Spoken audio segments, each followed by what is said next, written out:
آج کی جو میٹنگ تھی یہ فالو اپ میٹنگ تھی. پہلے ایک میٹنگ ہو چکی جس میں ایک پریزنٹیشن ہوئی ہے ریگارڈنگ SIFC اور جو اس میں تمام جو صوبے ہیں ان کے حوالے سے جو بھی انیشیٹو وہاں پہ لیے جائیں گے. تو اس میں آج ذرا تھوڑا سا ان چیزوں کو بہتر کر کے پیش کیا گیا کہ اب اس کے لیے نیکسٹ اسٹیپ کیا ہے. تو بڑی اچھی میٹنگ ہوئی ہے اور ہم تو ہمیشہ کی طرح یہی کہتے ہیں کہ ہمارے جو صوبے کے وسائل ہیں پہلے بھی وہ پاکستان کے لیے استعمال ہو رہے ہیں اور ہمیں خوشی ہے اس بات میں. پاکستان ہمارا ملک ہے اور آگے بھی ہم یہی کہتے ہیں کہ اگر ہمارے وسائل بروئے کار لا کے استعمال ہوں اور ہمارے صوبے کے لوگوں کو بھی فائدہ ہو اور پاکستان کو بھی فائدہ ہو, لیکن اس میں جو صوبے کا ہمارا شیئر ہے اس کے اوپر ظاہری بات ہے کہ ہم کمپرومائز کبھی بھی نہیں کریں گے. اور اس پہ بات چیت ہوئی ہے اور یہ کمٹمنٹ ہوئی ہے کہ جو صوبے کے شیئر ہیں اس کے اندر جو صوبے کے حقوق ہیں, صوبے کی عوام کے حقوق ہیں, ان کا تحفظ کیا جائے گا. اور ہم نے بھی ایشورٹی دی ہے کہ بالکل پہلے بھی ہم نے ہمیشہ پاکستان کے اپنے وسائل جو ہیں لائے ہیں ان کے سامنے اور اس وقت استعمال ہو رہے ہیں اور اس سے فائدہ ہو رہا ہے ملک کا اور آگے بھی انشاءاللہ ہوگا. دوسری بات, آج کے اجلاس میں اتنا لمبا یہ اجلاس تھا, کیا کچھ چیزیں اہم ڈسکس ہوئیں اور آپ نے اپنے کچھ جو تحفظات ہیں آپ کے صوبے سے متعلق ان سے متعلق آگاہ کیا آپ نے کچھ؟ جی بالکل کیا, اس لیے تو آئے تھے آپ اپنے نمائندگی کرنے ہی آئے تھے. اس میں کچھ چیزیں تھیں ایسی کہ جو ایک پلان میں تھی فیڈرل گورنمنٹ کے کہ وہ ہمارے فاٹا اور پاٹا کے اوپر ٹیکس لگائیں گے. تو اس میں میں نے انہیں بتایا کہ یہ ممکن نہیں ہے ہمارے لیے, کیونکہ ہمارے لوگ آلریڈی جو ہیں وہ لا اینڈ آرڈر کی وجہ سے اور حالات کی وجہ سے ہمیں جانی مالی نقصان بھی ہوا ہے, ہماری افواج کو بھی ہوا, ہماری پولیس کا بھی ہوا, ہماری عوام کا بھی ہوا اور معاشی طور پر بھی ہوا. تو اس وقت پاسبل نہیں ہے تو اس بجٹ میں اس کو شامل نہ کیا جائے. تو اس پہ انہوں نے ایگری کیا میرے ساتھ اور انہوں نے کہا کہ اس کو شامل نہیں کرتے اور آگے بیٹھ سے بات کریں گے اور آگے عوام کو جب تک ہم نے کہا ہم آن بورڈ نہیں کریں گے, اسٹیک ہولڈرز کو نہیں بٹھائیں گے, تب تک ایسا کوئی ٹیکس جو ہے وہ ہمیں قبول نہیں ہے. سر یہ بتائیں کہ آپ نے جو ہے کون سے ادارے جو ہے ان کو نجی شعبے کے حوالے کیا جا رہا ہے, فیصلہ ہوا اس میں؟ جو ہمارے جو مین چیزیں ہیں, ایک ہمارا جو سیکٹر ہے مائننگ کا بڑا پوٹینشیل سیکٹر ہے, اس پہ ہم خود بھی ابھی ہم نے کمپنی بنائی ہے مائننگ کی اور خود بھی ریفارمز کر کے اس پہ اپنا ریونیو بڑا بڑھا سکتے ہیں. اور اس پہ ہم نے وہ ایز آف بزنس اور بیسیکلی ایز آف انویسٹمنٹ کے لیے ہی کمپنی بنائی ہے. تو اس پہ ہم بھی آفر کر رہے ہیں, کوئی بھی اگر آتے ہیں باہر سے انویسٹمنٹ آتی ہے کسی ملک کی, کسی کمپنی کی, کسی ادارے کی یا پرائیویٹ بھی, تو ہم ویلکم کر رہے ہیں. تو اگر ایسے کے تھرو بھی آتی ہے تو ہم ویلکم کریں گے. دوسرا جو ہے ٹورزم ہمارا ایک ایسا سیکٹر ہے جو اس کے اندر موجود ہے, اس کے حوالے سے بھی انشاءاللہ انویسٹمنٹ آئے گی, ویسے بھی آ رہی ہے, ہم خود بھی لگے ہوئے ہیں. تو ایسے بھی آئے گی. ایگریکلچر ایک بڑا پوٹینشیل ہمارا ایک سیکٹر ہے, اس کے اندر بھی انشاءاللہ یہ ساری چیزیں جو ہے ڈسکس ہوئی ہیں, اس میں بھی جو آئیں گی انشاءاللہ وہ بھی مجھے امید ہے کہ صوبے کے جو ہمارے فوڈ سیکورٹی کے مسائل ہیں اس میں بھی وہ کردار ادا کریں گی اور پاکستان کے لیے بھی کریں گی اور ریونیو بھی آئے گا صوبے کو بھی اور پاکستان کو بھی. سے پہلے اور ہائیڈل جو ہے وہ بھی ظاہری بات ہے اس وقت بھی آپ کو پتہ ہے سب سے سستی بجلی ہم ہی دے رہے ہیں. ہم مزید بجلی اپنی خود بھی بنا رہے ہیں اور مزید اگر کوئی پروجیکٹ ایسے آتے ہیں بجلی کے اور ہم چاہتے ہی ہیں کہ ہم اس کو ٹرانسمیشن لائن کے تھرو اپنی انڈسٹری کی طرف جائیں. اور ہمارا اپنا جو پلان بنا ہے اور ہمارے جو ابھی ریسنٹ جو ہمارے کچھ کمپلیٹ ہونے والے ہیں کچھ پروجیکٹ انشاءاللہ ان کو ہم نے فل فنڈ کر دیا ہے جو ہمارے شیئر کا پیسہ تھا. تو اس کو ہم انشاءاللہ رشکئی میں جا کے ہم اپنا انڈسٹریل اسٹیٹ بنائیں گے اور اس پہ ہم انڈسٹری کو ہم اٹریکٹ کریں گے کہ وہ آئے KP میں اور ہمیں اسے ریونیو بھی آئے اور ہمارے نوجوان پڑھے لکھے نوجوانوں کو اور ہمارے مزدوروں کو روزگار بھی ملے. سر یہ بتائیں دو چیزیں کہ ایک تو بجلی کے حوالے سے آپ کی کچھ اسٹیٹمنٹس آئی تھیں, تو وہ جو معاملہ تھا پیسکو کو انڈر کرنے کے حوالے سے لوڈ شیڈنگ کے معاملات, کیا وہ بھی چیزیں جو ہیں وہ ٹیک اپ کی ہیں؟ اور بہت پہلے وفاق سے پہلے صوبے نے جو ہے KPK نے بجٹ دے دیا ہے, تو اس حوالے سے بھی کچھ چیزیں ڈسکس ہوئی ہیں. دو بات پہ ذرا جی جہاں تک بات ہے کہ وہ جو میں نے ان کو ایک ڈیڈ لائن دی تھی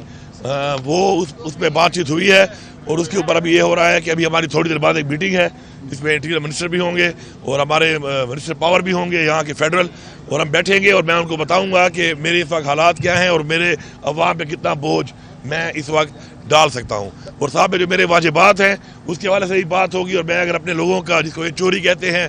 میں مجبوری کہتا ہوں اس کے اوپر بھی انشاءاللہ بات چیت ہوگی اور تھوڑی دیر بعد میٹنگ ہے اس کے اوپر ابھی, اور اس پہ انشاءاللہ بات چیت کر کے میں اپنے صوبے کی عوام کو ریلیف دینے کے لیے ہر حد تک جاؤں گا. ہمارے صوبے کو جو لوگوں نے جو ہمیں مینڈیٹ دیا ہے, عمران خان کو مینڈیٹ دیا اسی لیے دیا کہ ہم ان کے حقوق کی جنگ لڑیں انشاءاللہ. اور اگر کوئی زیادتی ہوگی اور ہمارے واجبات ادا بھی نہیں کیے جا رہے اور ہمارے واجبات کو ہم کہتے ہیں ایڈجسٹ کر لو, ایڈجسٹ بھی نہیں کیا جاتا تو پھر میرے خیال میں زیادتی ہے. پھر ظاہری بات ہے ہم اپنے صوبائی لیول پہ وہ اقدامات کریں گے جو ہماری پاور میں ہے کہ ہم اپنے لوگوں کو ریلیف دیں. جہاں تک بجٹ کی بات ہے دیکھیں آئین میں بجٹ پیش کرنے میں جب منع نہیں کیا گیا تو میں نے اپنا بجٹ جو دیا ہے اس کو آپ سمجھیں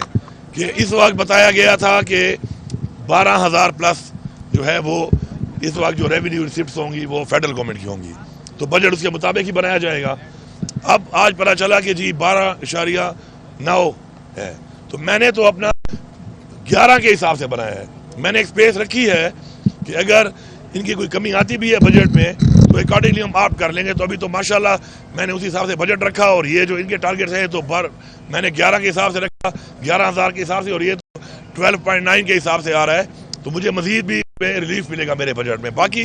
जो मेरे टैक्सेस हैं, मेरी आवाम है, मुझे पता, तो हमने अपना जो बजट दिया है उसका कोई से ताल्लुक नहीं है कि जो कल से मैं सुन रहा हूँ कि जी हमने कोई गलत काम किया। ये हमारा आईनी हक था, आईनी हक के मुताबिक हमारी तैयारी मुकम्मल थी, हमने कर लिया है उसको, और इंशाल्लाह हमारा बेहतरीन बजट है। और इंशाल्लाह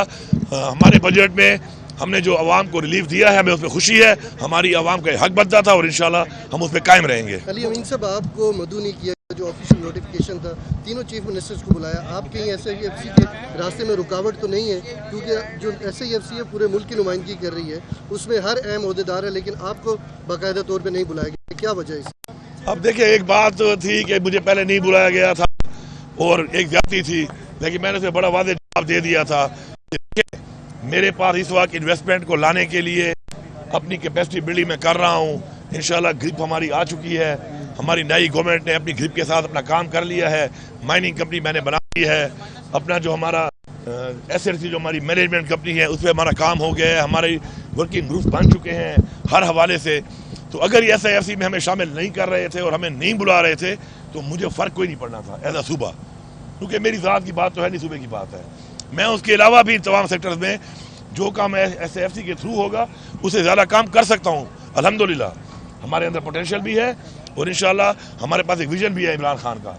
तो अब उन्होंने फिर बुला लिया, they want us to be part of it, तो हम हाजिर हैं, हम इंशाल्लाह अपना काम भी करेंगे। ऐसे SIFC के थ्रू जो चीज़ें हैं उनके लिए भी हम हाजिर हैं, हम वो भी करेंगे इंशाल्लाह। के हवाले से अफगानिस्तान का जो हमारा ट्रेड है, खासकर इन्वेस्टमेंट के हवाले से ये जो खास इजलास था, इसमें कोई वो आपने आवाज़ उठाई कि इस वजह से काफ़ी डिस्टर्बिंग पैदा हुई है मौजूदा सूरत हाल में जो अफगानिस्तान के साथ रिलेशन काफ़ी हमारा नुकसान हो रहा है। हमारा जो एक रोज़गार वहाँ पे चल रहा है, स्पेशली हमारे एक्स जो फाटा का एरिया है, मर्ड एरिया, उसके अंदर हमें काफ़ी मसाइल आ रहे हैं, लोगों का कारोबार मुंसलिक था और अब ये जो तिजारत बंद हुई है उससे काफ़ी नुकसान हो रहा है। तो हमने इस चीज़ को उठाया है, लेकिन चूँकि ये नेशनल सिक्योरिटी का एक मामला है तो उसके बारे में पूरी उम्मीद है कि इस इशू को सामने रखते हुए, क्योंकि इससे ये नुकसान सिर्फ आवाम का नहीं है, एक सूबे का नहीं है, बल्कि ज़्यादा नुकसान पाकिस्तान की मैशत को भी आ रहा है, तो उसके लिए एक लायमन बनाया जा रहा है। इंशाल्लाह उम्मीद है कि जल्द उस पर काम होगा, खुल जाएगी। सर एक खबर लगी थी कल ही जंग में कि इमरान खान साहब जो है गर्मी काफ़ी ज़्यादा है तो जेल में जो है वो गर्मी से तंग भी हैं, तो आप भी जो है AC वाली गाड़ी में हैं, अच्छे वाहनों में हैं, अपोजिशन लीडरान भी यहाँ पर बैठे हैं कौमी असम्बली में, तो इस अहम इजलास में कोई ऐसी बात हुई है खान के हवाले से बात, या उसको सहूलत देने के हवाले से, या किसी तरीके से भी इमरान खान की कोई बात हुई है? सर देखिए जी, जहाँ तक खान साहब का मामला है वो हमारी प्रायोरिटी नंबर 1 है, हमने हमेशा कहा है वो हमारी प्रायोरिटी है, उस पर हम लोग पहले दिन से लगे हुए हैं। हमारी एक तहरीक है, पॉलिटिकल तहरीक है, सियासी तहरीक है, अपने लीडर के लिए एक तहरीक है, हम चला रहे हैं उसको, लेकिन उसके लिए एक अलहदा बातचीत है जो शुरू है। और जिस तरह इमरान खान साहब ने अब नोटिफाई भी कर दिए हैं, बंदे आइडेंटिफाई भी कर दिए हैं कि बात कर सकते हैं, वो हमारी एक बार उस लेवल पे शुरू है। लेकिन अब चूँकि ये जो है एक स्पेसिफिकली एक प्रेजेंटेशन थी और एक मखसूस एजेंडे पे था, तो चूँकि इसके अंदर ये वाली बातचीत की कोई दुआ सलाम हुई है सर? हाँ जी बिल्कुल हुई है, 2 बार हुई है जी। बहुत शुक्रिया सर। बात नहीं हुई है सर इस हवाले से कोई बात, या आगे कोई जब मुझे वैसे ही मौका मिल रहा है बात करने का उस चीज़ का, तो मेरे ख्याल में मुझे ऐसी जगह पे बात करने की ज़रूरत नहीं है उनसे कि जो मौका भी ना हो और माहौल भी ना हो और लोग भी हों वहाँ पर, क्योंकि जो बात करनी है तो वो बातचीत कब तक कोई जो है अमली शक्ल इख्तियार करेगी, नतीजा खेज कब तक होगी सर जो बात? देखिए जी, इमरान खान साहब ने हमेशा बड़ा क्लियर किया एक बात को, जब वो बाहर थे उन्होंने बार बार कहा कि मैं पाकिस्तान के लिए मुज़ाकरात करने को तैयार हूँ, लेकिन वो माहौल ही बन रहा। बाकी हमारा जो अदालतों में हमारे केसेस चल रहे हैं, सारे जैली केसेस, आपको पता है, आहिस्ता आहिस्ता उनमें हर चीज़ सामने आती जा रही है, डिलेइंग टैक्टिक्स किए जा रहे थे, अब वो बेहतरी की तरफ जा रहे हैं, डिसीजन आने लगे हैं। इंशाल्लाह हम उधर भी अपना जो जंग है, हमारी जो कानूनी जंग है, हम लड़ रहे हैं, और साथ में अगर हमारे साथ कोई बैठ के इस बात को, मामले को पाकिस्तान के लिए हल करने के लिए कोई बेहतर रास्ता इख्तियार करने के लिए है, तो जो कि इमरान खान साहब ने कहा है, उनसे खुद भी मुलाकात हो सकती है, खुद भी वहाँ पे मौजूद हैं, कोई भी मिल सकता है उनसे, और हमारा भी बोला है, हम भी मौजूद हैं। इंशाल्लाह एक बेहतर रिजल्ट आएंगे बहुत जल्द। मैंने कहा था आपको इंशाल्लाह कि मई और जून का जो महीना है, इंशाल्लाह ये एक अच्छा महीना होगा और एक कुछ ना कुछ ऐसे डिसीजन आएंगे इस पे। कर दिए हैं इमरान खान साहब पे जो उन्होंने मजमून लिखा था इकोनॉमिस्ट में एक्ट पे, उस पे क्या कहेंगे? देखिए ये पंजाब हुकूमत का तो पहले ये काम नहीं है, और अपनी वो कैबिनेट में बैठ के किसी के ऊपर जी कार्रवाई करने के लिए अगर आप एजेंडे डाल दें, फिर हमारी भी अपनी कैबिनेट है, फिर इस तरह एजेंडे हम भी डाल सकते हैं, लेकिन इंसान को ऐसे काम नहीं करने चाहिए जो उसकी डोमेन में ना। तो पंजाब हुकूमत अपनी डोमेन को बार बार जो है वो क्रॉस कर रही है। दूसरा भी जो हम कोई मुजाहरा होता है, पुरअमन मुजाहरा होता है, कोई कॉल आती है पार्टी की, हमारा जमहूरी हक है, उसे पकड़ धक्कड़ फिर पर्चे देना, ये पंजाब हुकूमत का जो रवैया है ठीक नहीं है, ये जमहूरी रवैये नहीं इख्तियार कर रहे हैं, और इसी वजह से क्या हो रहा है, लोग उनका मजाक उड़ा रहे हैं, अपनी गवर्नमेंट को बदनाम कर रहे हैं, अपने आप को बदनाम कर रहे हैं। बहुत शुक्रिया, बहुत शुक्रिया, बहुत शुक्रिया यार, ये पकड़ लो आके। कैसे जाके आपको स्टेज पे यार मौलाना फजल रहमान साहब के बारे में जो उनसे मिला है, असद कैसर साहब मिले, उमर अयूब साहब मिले, तो उनसे पूछ लो भाई। बहुत शुक्रिया मुझे मौलाना फजल रहमान को बार बार क्यों कहते हो?